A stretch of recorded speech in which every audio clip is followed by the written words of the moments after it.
Implementasi pembelajaran mendalam memerlukan penyesuaian kurikulum yang ada saat ini. Penyesuaian pada kurikulum yang diperlukan untuk menerapkan pembelajaran mendalam adalah terkait 1. Penajaman materi esensial mata pelajaran. 2. Peningkatan keterlibatan belajar peserta didik. 3. Pengurangan beban administrasi bagi guru. Dan 4. Pemanfaatan teknologi informasi, komunikasi, dan digital. Dengan demikian, guru memiliki waktu yang cukup untuk mengembangkan berbagai aktivitas pembelajaran yang berorientasi pada profil lulusan.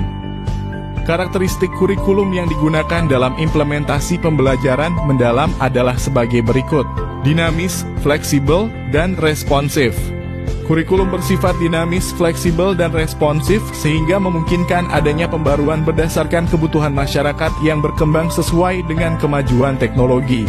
Kurikulum yang dinamis, fleksibel, dan responsif terhadap perkembangan teknologi dan sosial budaya akan meningkatkan relevansi pembelajaran dengan kehidupan masyarakat.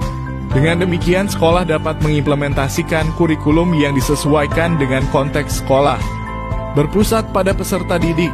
Kurikulum yang responsif terhadap minat, motivasi, rencana atau passion, dan bakat peserta didik memberikan kesempatan untuk personalisasi dan memberi ruang bagi peserta didik untuk menjadi agen dalam perjalanan pembelajaran mereka.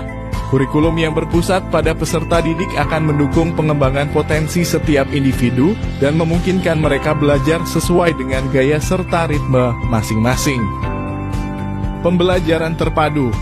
Kurikulum memberikan kesempatan kepada peserta didik untuk mengikuti pembelajaran terpadu multidisiplin dan antardisiplin. Pembelajaran terpadu menyiapkan peserta didik agar dapat menghubungkan pengetahuan antar bidang ilmu dan menerapkannya dalam kehidupan masyarakat. Relevan dan peduli dengan kehidupan masyarakat. Kurikulum memuat substansi pelajaran terkait dengan isu-isu dan tantangan kehidupan, mendorong peserta didik untuk mampu hidup, memiliki penghidupan, dan berkontribusi pada kehidupan. Peserta didik terlibat dalam proyek-proyek belajar yang berhubungan dengan antara lain kehidupan sosial, kesehatan masyarakat, politik perubahan iklim, energi, dan inovasi teknologi. Pembelajaran yang relevan dengan kehidupan masyarakat akan memberi kesempatan peserta didik mengembangkan kemampuan berpikir kritis dan kreatif yang kontekstual. Pengembangan keterampilan tingkat tinggi. Kurikulum berorientasi pada pengembangan keterampilan tingkat tinggi seperti kreativitas, pemecahan masalah, kolaborasi, dan berpikir kritis. Oleh karena itu, desain kurikulum harus berfokus pada pengembangan keterampilan-keterampilan itu melalui pembelajaran berbasis proyek, pembelajaran berbasis penyelidikan, dan pembelajaran berbasis pengalaman. Pemanfaatan teknologi digital. Karakteristik pedagogi pembelajaran mendalam memberi perhatian yang besar terhadap interaksi antar peserta didik dengan guru, peserta didik dengan mitra belajar, dan pemangku kepentingan lainnya. Interaksi memberi umpan balik pada proses pembelajaran yang mencirikan pembelajaran mendalam.